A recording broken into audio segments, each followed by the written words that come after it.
Hindi ko talaga pinagsisihan na binili ko itong wallet na to kasi super, super, super ganda, matibay, at napakaganda ang quality, guys. Ito yung sinasabi ko na wallet.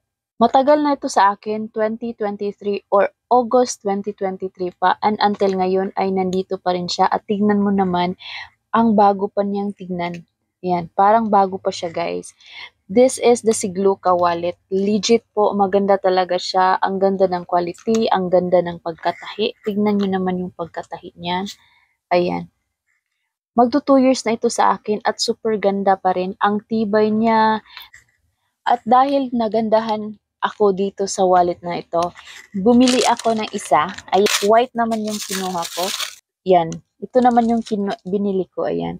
Sigluca na wallet. Ayan. Ang ganda niya, tignan niyo naman. 'Di ba? Meron siyang card holder dito, isa, dalawa, tatlo, apat, tapos dito, 5, 6, 6 card holders, tapos may lagayan siya ng mga paper bills, tapos meron siya ditong lagayan ng coins. Ayan. Ayan. Tapos meron pa siyang card holder dito sa front niya. Kaya tignan niyo guys, ang ganda ng pagkatahi, pulidong pulido, at very social siyang gamitin.